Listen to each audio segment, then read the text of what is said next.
تعرفوا ان احنا ممكن نعمل سائل غسيل الاطباق ده بمكونين فقط ويتعمل في دقائق حرفيا. والاجمل بقى انه احسن من المنتج التجاري وارخص منه. الحلقة الثانية من سلسلة اعملها بنفسك، ما تيجي نشوف. السلام عليكم مشاهدينا الكرام، والحلقة الثانية من سلسلة اعملها بنفسك. عملنا في الحلقة الأولى الصابون الصلب وصابون السائل بتاع غسيل الإيدين. في الحلقة دي هنعمل مع بعض سائل غسيل الأطباق. تعرفوا إن احنا ممكن نعمله بمكونين بس وفي دقايق؟ هنحتاج هيدروكسيد الصوديوم المعروف بالصودا الكاوية أو البياعين بيقولوا عليه بوتاس، وكمان حمض السلفونيك، أيوة اللي شبه العسل الأسود ده. روح عند بياع المنظفات وقول له عاوز حمض السلفونيك. ده المكون يا سيدي اللي بيمسك في الدهون ويطلعها لك ويعمل لك رغوة كمان. ليه اسم مشهور كمان اسمه الزفتة. حلوة الزفتة دي، لما تكون زعلان من مراتك قول لها انت يا زفتة. لا انا اقصد حمض السلفونيك. المهم يا سيدي، تخيل الكيلو منه ممكن يعمل لك 20 لتر سائل غسيل المواعين. وعشان تحضيرته سهلة فمش مستاهلة كده ابو خالي يقوم ويعملها بنفسه يعني، فانا هخلي اصغر اخواتي يعملها. هو مش صغير قوي يعني. ايوه ده محمد لابس النضاره والجوانتي كده ممتاز للامان. عمل ايه بقى؟ جاب وعاء كبير وحط فيه 18 لتر ميه و180 جرام من هيدروكسيد الصوديوم او الصودا الكاويه، وقلب وبعدين ضاف حمض السلفونيك. لو جايلك حمض السلفونيك في كيس زي ده بتخرمه من تحت وتسيبه ينقط وتقلب بالراحه، عشان لو قلبت جامد هيعمل رغوه. وده الشكل بعد التقليب. وبعدين ضاف اللون الأصفر الحلو ده، وكمان ضاف الزيت العطري عشان يدينا ريحة حلوة. ودي كمان إضافة زيادة، لو عاوز سائل الغسيل يبقى تقيل ممكن نضيف ملح الطعام عشان نزود سمك سائل غسيل المواعين. وقلب برضو زي كده. شايفين الفرق ما بين اللي في الطبق الصغير اللي مش محطوط له ملح واللي في الوعاء تحت محطوط له ملح، باين انه اتقل حتى من صوت المية.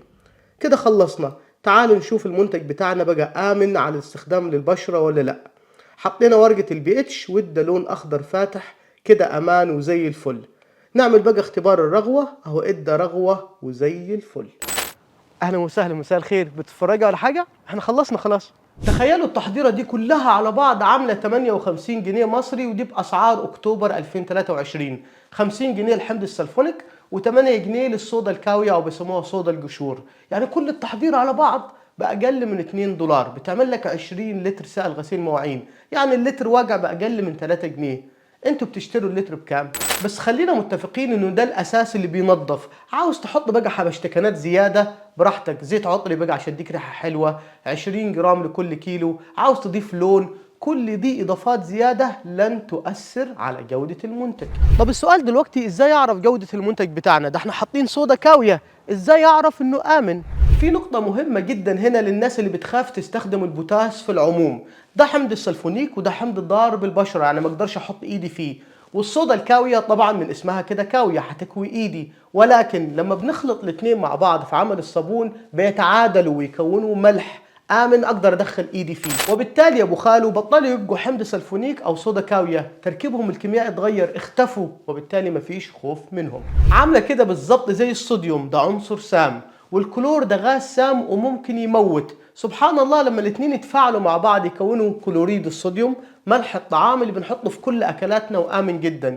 يبقى من الآخر لازم نفرق ما بين المادة لوحدها ولما تتفاعل وتبقى في منتج جديد. يبقى محدش يجي يقول لي انا بخاف استخدم البوتاس، هو مفيش بوتاس كده اختفى في المنتج النهائي، الا اذا اثناء خلط المكونات ضفت زياده من حمض السلفونيك او البوتاس. في الحاله دي انت كونت صابون معاه زياده من اي منهم، وهنا الصابون او سائل غسيل المواعين هيبقى مش امن. وده يودينا لمربط الفرس، ازاي اعرف ان الصودا الكاويه وحمض السلفونيك اتعادلوا خلاص خلصوا، مفيش اي زياده منهم؟ اقول لك بدي ورقه الرقم الهيدروجيني او بيسموها ورقه البي اتش، رخيصه جدا بتجيبها من بتاع المنظفات. بعد ما تخلط الخلطه بتاعتك بتقطع جزء منها كده صغير وتنزله في الخليط. اللون الصح المفروض يبقى معاك اخضر فاتح، عشان كده تتاكد انه حمض السلفونيك تعادل مع البوتاس. طب لو انا عندي بوتاس او صودا كاويه زياده، المفروض اللون هتلقاه طالع معاك اخضر غامق رامي ناحيه الازرق. في الحاله دي اعمل ايه؟ شويه حمض زياده على الخليط بتاعك، قلب قلب، عيد الاختبار بورقه جديده لغايه ما يديلك لون اخضر فاتح. طيب لو انا عندي حمض زياده، المفروض تلقى اللون اورنج اصفر رامي ناحيه الاحمر شويه. في الحاله دي صودا كاوية زيادة على الخليط، قلب قلب، عيد الاختبار تاني لغاية ما يديلك أخضر فاتح. المهم في الآخر عشان المنتج يبقى آمن يكون اللون أخضر فاتح.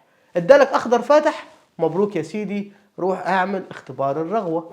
وده اسمه الفوم تيست. بتجيب المنتج بتاعك مع سفنجة مع شوية مية وتشوف هتعمل رغوة ولا لا. كل ما الرغوة كانت كتيرة وكريمي يبقى كده ممتاز. كل حاجة تمام معاك، استنى نص ساعة واستخدم المنتج.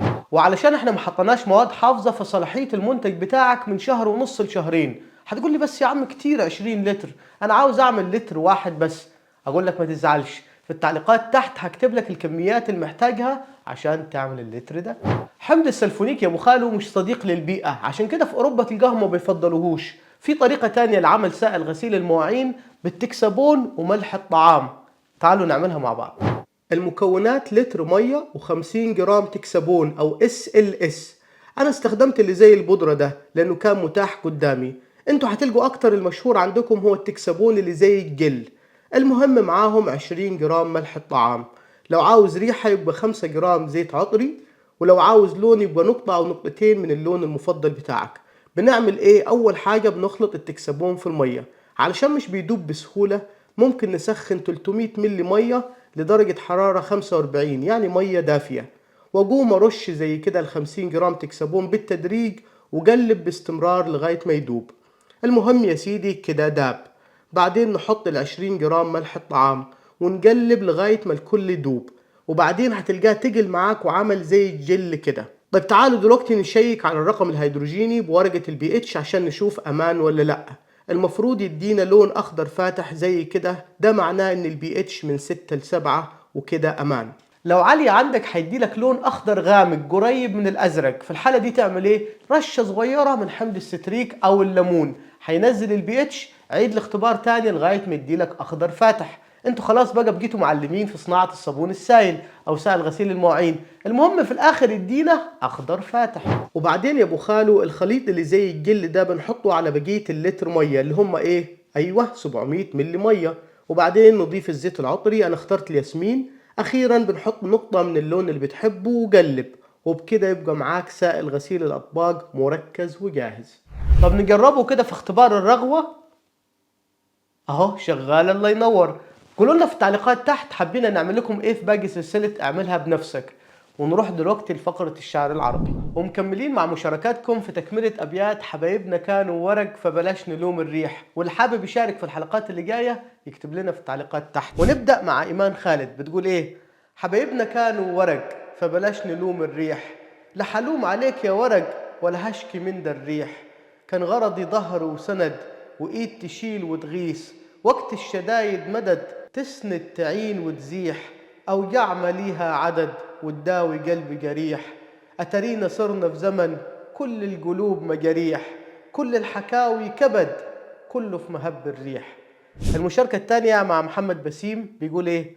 حبايبنا كانوا ورق فبلاش نلوم الريح، عمري الجميل اتسرق ولا طلت غير تجريح. أبطال لكن من ورق أطيب ما فيهم جيح، لو يوم طلبت المدد يتحقق بتصريح. انت اللي عمرك شرد بتساند المجاريح، يوم ما انجرحت العدد أصبح مهب الريح. حبايبنا طلعوا ورق وأنا لن ألوم الريح، آسف ظلمنا الورق شكرا يا عم الريح. نختم بالدكتورة شيرين بغدادي بتقول حبايبنا كانوا ورق فبلاش نلوم الريح، شاركوا معانا المرق وسابونا فرخ جريح، نسيونا وقت الغرق حبايبنا في التفاريح. وليه نلوم نفسنا والخصة طبع صريح؟ أبو خالو قال كلمته إياك تصاحب ورق وتشتكي من الريح، إياك تصاحب ورق وتشتكي من الريح. وبكده نكون وصلنا لنهاية حلقتنا من علم تيوب. نشوفكم في حلقة جديدة، ما تنسوش اللايك والشير والسلام عليكم. Alma Tube is good. Alma Tube is good.